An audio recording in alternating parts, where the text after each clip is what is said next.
চলছে রাশিয়া ইউক্রেনের ভয়াবহ যুদ্ধ। ইউক্রেনের ছোট্ট গ্রামের এক সাধারণ ম্যাথের শিক্ষক তার স্ত্রীর হত্যার প্রতিশোধ দিতে হয়ে ওঠে অতি ভয়ঙ্কর একজন স্নাইপার, যার প্রতিটি শট কেবল আঘাত হানত রাশিয়ান আর্মিদের মাথায়। কিভাবে সে সাধারণ থেকে অতি সাধারণ হয়ে উঠল, আর অদেতেও কি সে পেরেছিল তার স্ত্রীর হত্যার প্রতিশোধ নিতে? বন্ধুরা, আজ আমি এক্সপ্লেন করতে যাচ্ছি সম্প্রতি মুক্তি পাওয়া স্নাইপার দ্য হোয়াইট রিভেন মুভির গল্প। পুরো ভিডিও দেখলে তুমি অবাক হয়ে যাবে যে এই স্নাইপাররা কি মারাত্মক জিনিস। তো আর দেরি কেন, চলো শুরু করে দেই আমাদের আজকের এক্সপ্লেনেশন। এই মুভির প্রধান চরিত্রের নাম মিকোলা। সে একজন স্কুল টিচার, কিন্তু মিকোলা থাকে ইউক্রেনের একদম প্রত্যন্ত অঞ্চলে, যেখানে দূর দূরান্তেও কোনো মানুষ বাস করে না।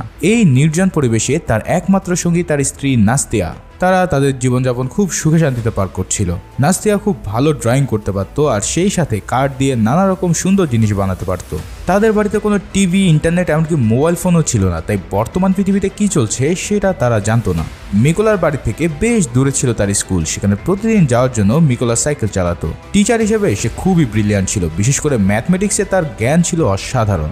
একদিন মিকোলা স্কুলের টিফিনের সময় টিভিতে দেখতে পায় যে ইউক্রেনের ক্রিমিয়া শহরে রাশিয়ান বাহিনী হামলা চালিয়েছে। তখন মিকোলা বুঝতে পারে তার দেশের অবস্থা খুব একটা সুবিধাজনক না।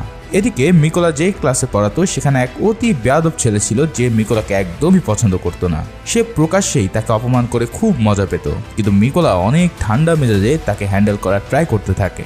একদিন কিছু সাংবাদিক আসে মিকোলা নাস্তিয়ার বাড়িতে তার ইন্টারভিউ নেওয়ার জন্য, কারণ তারা অন্যদের তুলনায় অনেক আলাদা ছিল এবং পুরো পৃথিবীর সব কিছু থেকে কেন তারা নিজেদেরকে হাইড করে রেখেছিল সেটাই জানার প্রধান উদ্দেশ্য ছিল তাদের। সেখান থেকে আমরা জানতে পারি মিকোলার ওয়াইফ প্রেগনেন্ট ও তারা এই পরিবেশেই তাদের নিজেদের সন্তান জন্ম দিতে চায়। সেখানে তারা একটি সাদা পাথরের সিম্বল দেখে প্রশ্ন করলে নাস্তিয়া জানায় এটা হলো হোয়াইট রিভেন নামের এক দেবতার চিহ্ন, যেটা তাদের উপর শান্তি বর্ষণ করে ও সকল বিপদ থেকে তাদের উদ্ধার করে।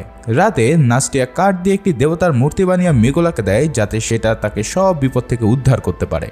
পরের দিন সকালবেলা মিকোলা স্কুলে যাওয়ার সময় কিছু রাশিয়ান সোলজার দেখতে পায়, কিন্তু মিকোলা তাদের দিকে বেশি একটা না তাকিয়ে জোরে সাইকেল চালিয়ে স্কুলে চলে আসে। মিকোলা স্কুলে এসে দেখতে পারে স্কুল একদম ফাঁকা। এটা দেখে মিকোলা অনেক চিন্তায় পড়ে যায়। তখন সে টিভিতে একটি নিউজ দেখতে পায় যে রাশিয়ান আর্মি ইতিমধ্যে ইউক্রেনে প্রবেশ করে অনেক শহর দখল করে নিচ্ছে। এই সব দেখে মিকোলা অনেক ভয় পেয়ে সোজা তার বাড়ির দিকে রওনা হয়, কারণ তার স্ত্রী সেখানে একা রয়েছে। কিন্তু বাড়ি ফিরেই দেখতে পারে ইতিমধ্যে রাশিয়ান সৈন্যরা তার বাড়িতে এসে নাস্টিয়াকে টর্চার করছে। রাশিয়ানরা বলছে এরা নিশ্চয়ই কোনো স্পাই হবে, তাই তারা তাদের পুরো বাড়ি সার্চ করে আর শেষমেশ বাড়িতে আগুন ধরিয়ে দেয়। অবশেষে নাস্টিয়া ক্ষুব্ধ হয়ে তাদের উপর আক্রমণ করলে এক সেনা তাকে গুলি করে সেখানেই হত্যা করে। এই কাহিনী দেখে মিকোলা অনেক ভেঙে পড়ে। তার সব স্বপ্ন কয়েক সেকেন্ডের মধ্যেই ধুলায় পরিণত হয়। কিন্তু এখন তার মনে শুরু হয় ক্রোধের আগুন। তার চোখ বলে দিচ্ছে এই হত্যাকাণ্ডের সর্বোচ্চ প্রতিশোধ নিতে চায় সে। সকালে তার বাড়িতে ইউক্রেনের সেনারা উপস্থিত হয়ে তাকে উদ্ধার করে। এমন নৃশংসতা দেখে তারা নাস্টিয়াকে মাটি চাপা দিয়ে চলে যেতে চায়, কিন্তু মিকোলা এবার তাদের সাথে যাওয়ার জন্য অনুরোধ করে। সে বলে আমি এই হত্যার প্রতিশোধ নিতে আর্মিতে জয়েন করতে চাই, প্লিজ আমাকে নিয়ে চলুন আপনাদের সাথে। তারা রাজি হয়ে গেলে মিকোলাকে সাথে করে আর্মি ক্যাম্পে নিয়ে আসে। তখন মিকোলা নাস্টিয়ার দেওয়া সেই কাঠের মূর্তি নিয়ে তাদের সাথে রওনা দেয়, কিন্তু সেখানকার চিফ ইন কমান্ড মিকোলাকে দেখে রাগ করতে থাকে। তার কথা হচ্ছে সে তো রাশিয়ার কোনো স্পাইও হতে পারে, হুটহাট করে তো আমরা কাউকে সেনাবাহিনীতে নিতে পারি না। তখন মিকোলা বলে রাশিয়ান আর্মিরা আমার জীবনের একমাত্র সম্পদকে নিয়ে গেছে, আমার বেঁচে থাকার আর কোনো অবলম্বন নেই। তাই আমি চাই আমার জীবন উৎসর্গ করে হলেও আমি রাশিয়ানদের এই হত্যার বদলা নেব এবং ইউক্রেনকে বাঁচানোর জন্য প্রাণপণ চেষ্টা করব। এই সব কথা শুনে কমান্ডার কিছুটা আশ্বস্ত হয় এবং তাকে আর্মিতে যোগ দেওয়ার জন্য পারমিশন দেয়। শুরু হয়ে যায় মিকোলার আর্মি জীবন। তার প্রতিদিন কঠিন থেকে কঠিনতর ট্রেনিং হতে থাকে। মিকোলাকে একটি AK-47 অ্যাসেম্বল করতে দেওয়া হলে সে কোনো কিছুই বুঝে উঠতে পারে না। এসব দেখে কমান্ডারের মেজাজ খারাপ হতে থাকে, কারণ এখন দরকার সব এক্সপিরিয়েন্স শূন্য। একদম নাদান কাউকে শিখে যুদ্ধ করতে করতে তাদের অনেক সময় লেগে যাবে। কিন্তু মিকোলা নতুন হলে কি হবে, সে প্রচুর হার্ড ওয়ার্ক করতে থাকে। সবার চেয়ে সে বেশি সময় ধরে ট্রেনিং করা শুরু করে দেয়। মিকোলা তার জীবন উৎসর্গ করে দেয় যে যাতে সে খুব দ্রুত একজন ভয়ঙ্কর সৈন্য হতে পারে। একদিন মিকোলা তার কমান্ডারের কাছে অনুরোধ করে তাকে মিকোলা নামে না ডেকে একটা নতুন কোড নেম র্যাভেন বলে ডাকতে। এই কথা শুনে সবাই হেসে গড়াগড়ি খায়। যে বেটা এখনো বন্দুক অ্যাসেম্বল করতে পারে না, সে কিনা কোড নেম চায়। কমান্ডার জানায় কোড নেম চাইলেও কেউ পায় না, সেটা অর্জন করতে হয়। যদি তুমি এক্সেপশনাল কিছু করতে পারো তবেই তুমি এই কোড নেমটি পাবে। মিকোলা এরপর থেকে আরো বেশি পরিশ্রমী হয়ে ওঠে, আর এখন সে খুব দ্রুত সময়ের মধ্যে একটি গান অ্যাসেম্বল করা শিখে গেছে। পরের দিন তাদের কমান্ডার বলে দেখো আমাদের টিমে ভালো কোনো স্নাইপার নেই, তাই তোমাদের মধ্যে থেকে কে কে স্নাইপার হিসেবে যোগ দিতে চাও হাত তোলো। সবার সাথে মিকোলাও উঠে দাঁড়ায়। তাকে দেখে সবাই হাসাহাসি শুরু করে দেয় আর কমান্ডার বলে, তুমি তো ঠিকমতো AK-47 এর ম্যাগাজিনই লাগাতে পারো না, তাহলে কিভাবে স্নাইপার রিলোড দেবে? তখন মিকোলা বলে, আমি চ্যালেঞ্জ করছি স্যার, আমি মাত্র 20 সেকেন্ড লাগবে এই AK-47 কে অ্যাসেম্বল করতে। এটা শুনে পুরো টিম টিটকেরি মারা শুরু করে দেয়, কিন্তু মিকোলা এবার তার চোখ বন্ধ করে মাত্র 18 সেকেন্ডের মধ্যে পুরো রাইফেল অ্যাসেম্বল করে দিলে সেই টিম মেম্বাররাই অবাক হয়ে হাততালি দেওয়া শুরু করে আর কমান্ডার তার এমন সফলতা দেখে স্নাইপার টিমে অ্যাড হওয়ার জন্য পারমিট দিয়ে দেয়। মিকোলা এবার চলে যায় স্নাইপারের ট্রেনিং জোনে। সেখানে ট্রেনিং কমান্ডার তাকে বলে, দেখো সবাই কিন্তু স্নাইপার হতে পারে না, যারা অনেক স্মার্ট ও এলিগেন্ট তারাই স্নাইপার হওয়ার যোগ্যতা রাখে। স্নাইপারের প্রধান কাজ হচ্ছে নিজেকে পরিবেশের সাথে এমনভাবে লুকিয়ে রাখা যাতে ভয়ঙ্কর শক্তিশালী রাডার ছাড়া তাদেরকে কেউ ডিটেক্ট করতে না পারে। এছাড়াও তাদের হাতে কোনো ক্যালকুলেটর থাকে না রেঞ্জ মাপার, পুরোটাই করতে হয় তাদের নিজেদের ব্রেন ব্যবহার করে। আর তোমার যদি টার্গেট মিস হয়ে যায় তাহলে তোমার গানের ফায়ারের ফ্ল্যাশ ও সাউন্ড শুনে শত্রুরা তোমাকে অনায়াসেই ডিটেক্ট করে নেবে। তাই 98% পারফেক্ট শট না নিলে তুমি কখনোই একজন স্নাইপার হয়ে উঠতে পারবে না। প্রথম দিনের ক্লাস শেষে সবাইকে স্নাইপার গান দেওয়া হয়। বাকি সবাই SVD ড্রাগন অফ পেলেও দুর্ভাগ্যক্রমে মিকোলার কপালে জোটে একটি ভাঙাচুরা কার-98 গান। মিকোলা বলে, সবাই এমন আধুনিক গান পেল আর আমাকে সেই ব্রিটিশ আমলের গান দিলেন। এটা শুনে কন্ট্রোলার বলে, এটা তোমার মামার বাড়ি না যে যা চাবা তাই পাবা, যেটা পেয়েছো ওটা নিয়ে তোমাকে প্র্যাকটিস করতে হবে। আর কোনো উপায় না পেয়ে মিকোলা সেই স্নাইপার গান দিয়েই প্র্যাকটিসে নেমে পড়ে। প্রথম সেশনে তাদেরকে বলা হয়, তোমার পাশ দিয়ে যতই গোলাগুলি হোক না কেন তোমার বডি যেন 1 ইঞ্চু না নড়ে, কারণ তুমি নড়লেই তোমাকে ডিটেক্ট করা সহজ হয়ে যাবে। তাই সবার পজিশনের পাশে কমান্ডার গুলি করতে থাকে আর দেখতে থাকে এই আকস্মিক ফায়ারিং এর সাউন্ডে কে কে নড়ে। অনেকেই এই মিশনে ফেল করে, কিন্তু মিকোলা এক চুলও নড়ে না। ফলে এই টেস্টে মিকোলা প্লাস পেয়ে পাশ করে। পরের দিনের ক্লাসে জানানো হয়, তোমরা যে 1963 সালের তৈরি SVD স্নাইপার গান নিয়ে প্র্যাকটিস করছো সেটার এফেক্টিভ রেঞ্জ মাত্র 600 মিটার, আর আমাদের কাছে সর্বোচ্চ যে হাইটেক স্নাইপার গানটি আছে সেটার রেঞ্জ 2000 মিটার। মিকোলা বলে, যদি রাশিয়ানদের কাছে এর চেয়েও ভালো রেঞ্জের গান থাকে তাহলে? কমান্ডার বলে, তাহলে আর কি, ভাগ্য আর তোমাদের হাইডিং স্কিলের উপরেই সব নির্ভর করবে। তবে এখানে গান কেমন সেটা বড় ফ্যাক্টর না, সবচেয়ে বড় ফ্যাক্টর হলো গানের পিছনে যে মানুষটি রয়েছে সে কতটা স্কিলফুল। পরের ট্রেনিংয়ে তাদেরকে শুটিং টেস্ট করানো হয়। সেখানে সবাই প্রথমে টার্গেট সেট করে, তারপর তাদের চোখ ঢেকে দেওয়া হয়, তারপর সবাই এই অবস্থায় শুট নেয়। সবাই পাস করলেও মিকোলাই পুরানো গান দিয়ে টার্গেট হিট করতে পারে না। মিকোলা বলে, এই গান দিয়ে কখনোই হিট করা সম্ভব না, কিন্তু কমান্ডার জানায় এটা দিয়ে বহু সৈন্য তাদের টার্গেট হিট করেছিল। পরে তাদের ডিস্টেন্স ক্যালকুলেশন ক্লাস নেওয়া হয়। সেখানে মিকোলা যেহেতু একজন ম্যাথের টিচার ছিল তাই সে খুব দ্রুত ক্যালকুলেশন করতে পারত। তাই কমান্ডার তার ক্যালকুলেশনের রেজাল্ট দেওয়ার আগেই মিকোলা সব প্রশ্নের উত্তর একাই দিয়ে দিলে কমান্ডার তা দেখে অনেক ইমপ্রেস হয়ে যায়। এরপর তাদের অন্ধকারের মধ্যে বা লো ভিজিবিলিটির মধ্যে শুটিং করার পরীক্ষা করা হয়। সবাই শুট করলে দেখা যায় মিকোলা মানে রাভেন এই পরীক্ষায়ও ফেল করেছে, তার শট টার্গেট হিট করতে পারেনি। সবাই ট্রেনিং প্যাক আপ করলেও রাভেন থাই পজিশন নিয়ে থাকে। তখন কমান্ডার তাকে উঠে আসতে বললে রাভেন জানায় সে হিট করতে পারেনি কারণ সে এখনো পর্যন্ত শুটই নেয়নি। এরপর সে একটা শুট নিলে সেটা সরাসরি গিয়ে সেই টার্গেট হিট করে আর 3+ মার্ক বাগিয়ে নেয়। এবার তাদের সবাইকে পাসপোর্ট আর রেজাল্ট দিয়ে ফাইনাল ব্যাটেলে পাঠানো হয়। সেখানে দেখা যায় রাভেন এই পুরো টিমের মধ্যে ফার্স্ট ক্লাস নাম্বার পেয়ে উত্তীর্ণ হয়েছে। রাভেন অনেক খুশি হয়ে যায় আর তার আসল মিশন এইখান থেকেই শুরু হয়। রাভেন তার স্ত্রীর দেয়া সেই দেবতার মূর্তি নিয়ে বেরিয়ে পড়ে ব্যাটেল ফিল্ডের উদ্দেশ্যে। বেইজে পৌঁছালে কর্নেল জানায় একদল রাশিয়ান সৈন্য একটি প্যাসেজ ব্লক করে রেখেছে, কিন্তু সেখানে ফ্রন্টলাইন ফাইটে গেলে বিপদ হতে পারে, তাই স্নাইপার দিয়ে এই মিশন শেষ করতে হবে। তখন কমান্ডার সবার মাঝখান থেকে রাভেনকে সিলেক্ট করে তার ফার্স্ট মিশনের জন্য।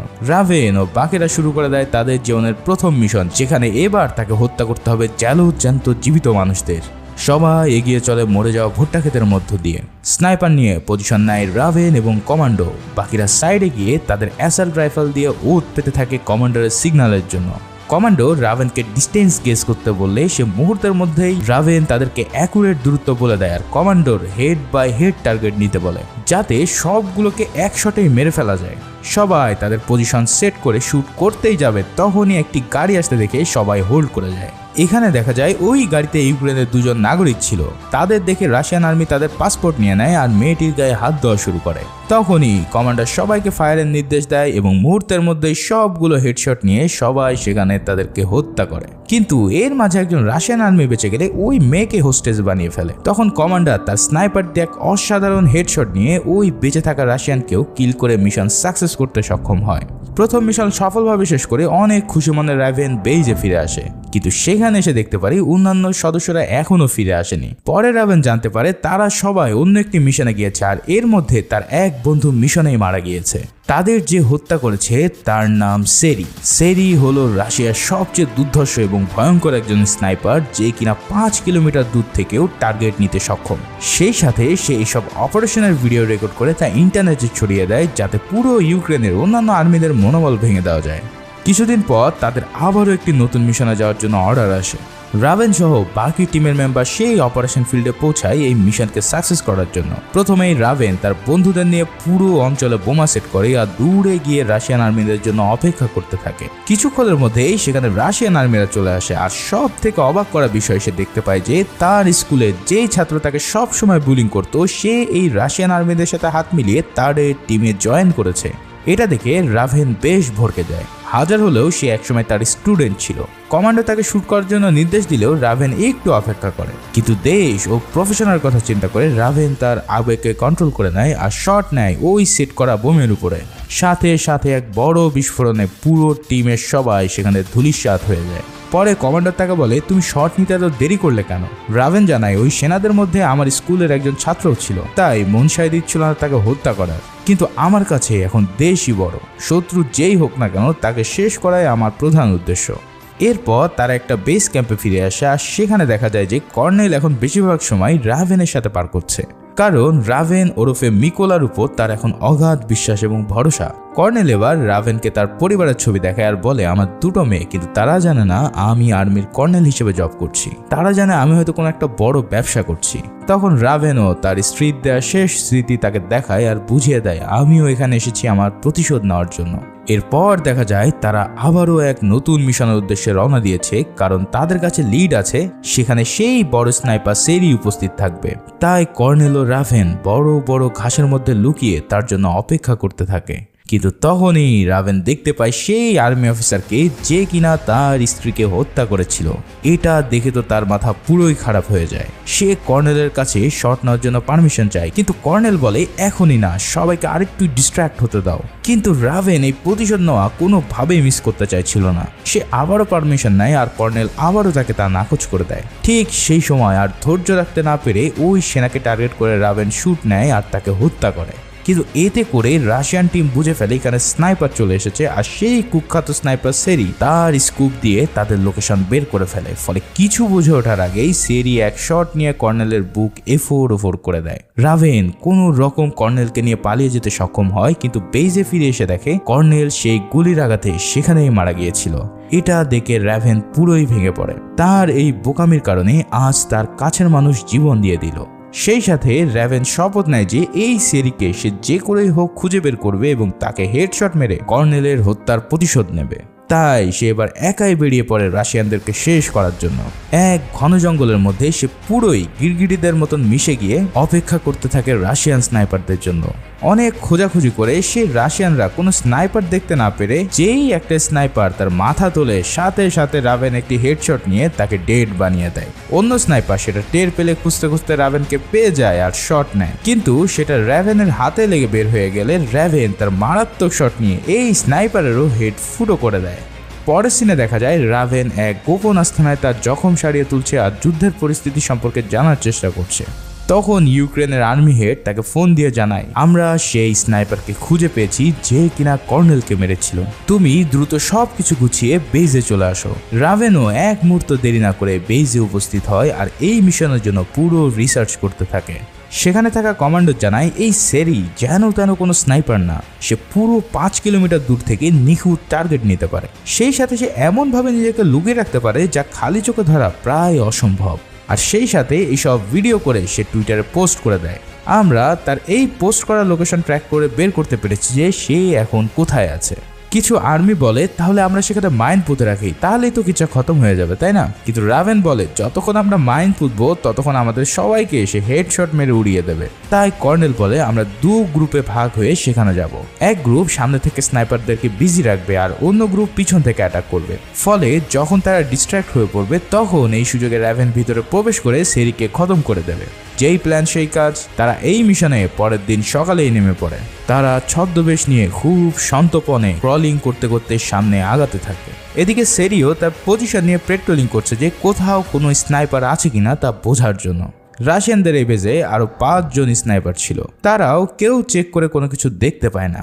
চারিদিক থেকে রাশিয়ান স্নাইপাররা ধীরে ধীরে সামনে আগাতে থাকে। অন্যদিকে রাভেন সারা রাত ধরে ধীরে ধীরে ক্রলিং করে একদম বেজের মধ্যে উপস্থিত হয়, কারণ এই রাস্তায় সেভাবে ধীরে ধীরে না আগালে স্নাইপাররা তাকে শট দিয়ে দিত। এরপর রাভেন তার গানের সাইলেন্সার লাগিয়ে কমান্ডারকে জানায় সে ভিতরে যাওয়ার জন্য রেডি। ইতিমধ্যে কর্নেল পুরো স্নাইপার টিমের স্ট্যাটাস জেনে নেয় এবং সবাইকে বলে তাদের শট রেডি রাখার জন্য। প্রতিটি স্নাইপার এক একজন করে আলাদাভাবে তাদের স্নাইপিং রাইফেল দিয়ে তাক করে রাখে, আর কর্নেল অর্ডার দেওয়ার সাথে সাথেই সবাই একযোগে শট নিয়ে সবগুলোকে একসাথে মাটিতে শুইয়ে দেয়। অন্যদিকে রাভেন শান্তপনে এগিয়ে গেলে 2 জন স্নাইপারের সামনে হুট করে এসে উপস্থিত হয় আর সাইলেন্সার লাগানো গান দিয়ে তাদেরকে কিল করে দেয়। এদিকে কর্নেল হেভি মেশিন গান দিয়ে ফাঁকা গুলি করে সেরির ফোকাস ডিস্ট্র্যাক্ট করে দিলে সেরি তার চিফ স্নাইপার কমান্ডোদের স্ট্যাটাস সম্পর্কে জানতে চায়, কিন্তু ইতিমধ্যে তার 2 প্রধান সহকারীর একটাকে রাভেন তার স্নাইপার দিয়ে খেয়ে দিয়েছে। সেরি এবার তার গার্ডদেরকে কল দেয়, কিন্তু সেখানেও কোনো রেসপন্স না পেলে এবার সে তার পজিশন ছেড়ে ছাদে চলে আসে দেখার জন্য। এখানে এসে সে দেখতে পায় তার প্রধান সহকারী ইতিমধ্যেই অক্কা পেয়েছে। এটা দেখে তার হার্টবিট বেড়ে যায় আর ভয়ে ব্যাকআপ টিমকে কল করে দিয়ে পুরো পরিস্থিতি জানায়। ব্যাকআপ টিম বলে আমরা 10 মিনিটের মধ্যে এসে হাজির হচ্ছি, ততক্ষণ তুমি হোল্ড করে থাকো। কিন্তু রাভেন ইতিমধ্যে ভিতরে চলে এসে সেরির দ্বিতীয় সহকারীকে মারতেই যাবে। এমন সময় সে সেরির পজিশন দেখতে পায় আর তাকে না মেরে সে একদম সেরির উপর অ্যাটাক করে। উপর থেকে লাফ দিয়ে রাভেন তার হাতে থাকা ছুরি দিয়ে সেরির গলায় ঢুকিয়ে দিয়ে তাকে চির বিদায় জানিয়ে দেয়। এখানে সেরির এমন ফাইট না করে আচমকা অক্কা পাওয়া দেখে আমি বেশ হতাশই হলাম। যাই হোক, সেরির অন্য সহকারীকে রাভেন এবার গ্রেনেড মেরে উড়িয়ে দেয় আর সেরির M82B নিয়ে অপেক্ষা করতে থাকে সেই ব্যাকআপ টিমের জন্য। ব্যাকআপ টিম রেঞ্জের মধ্যে এলেই রাভেন সেরির গান দিয়ে শট নিয়ে ড্রাইভারকে ফেলে দেয়। বাকি সকল আর্মিরা গাড়ি থেকে নেমে স্মোক বোম দিয়ে পুরো এলাকায় ধোঁয়া সৃষ্টি করে যাতে কেউ তাদেরকে দেখতে না পায়। কিন্তু আগে থেকে টার্গেট নিয়ে থাকা সকল ইউক্রেনিয়ান স্নাইপার সেই ধোঁয়ার মধ্যে থেকেও টপ একটা একটা করে আর্মিদেরকে উপরে পাঠাতে থাকে, আর একদম শেষে দেখা যায় সেখানে আর কেউ জীবিত অবস্থায় দাঁড়িয়ে নেই। অবশেষে রাভেনের অর্থাৎ মিকোলার সব ব্যক্তিগত প্রতিশোধের সমাপ্তি হলো। তাই সে এবার চলে আসে তার বাড়িতে যেখানে নাস্টিয়াকে কবর দেওয়া হয়েছিল। সেখানে সে মিকোলা বলে আমি তোমার এবং কর্নেলের হত্যার প্রতিশোধ নিয়েছি, এবার সময় এসেছে দেশের হয়ে প্রতিশোধ নেওয়ার। আমাকে যেতে হবে দেশ বাঁচানোর জন্য, যদি বেঁচে থাকি তাহলে আবারও এখানে দেখা হবে তোমার সাথে। এই বলে মিকোলা আবারও বেরিয়ে পড়ে নতুন অপারেশনে, আর এরই মধ্যে দিয়ে এই মুভিটি এখানেই শেষ হয়। আমাদের এই মুভির এক্সপ্লেনেশন কেমন হলো তা অবশ্যই জানাতে ভুলবে না। যদি ভালো লেগে থাকে তাহলে প্লিজ একটি লাইক করে দিও, আর নতুন হলে চ্যানেলটি সাবস্ক্রাইব করে দিও। এই মুভিটি অনলাইনে দেখতে ও ডাউনলোড করতে আমার টেলিগ্রাম চ্যানেলে জয়েন করতে পারো, লিংক কমেন্টের মধ্যেই পেয়ে যাবে। সবাই ভালো থেকো, সুস্থ থেকো, ধন্যবাদ।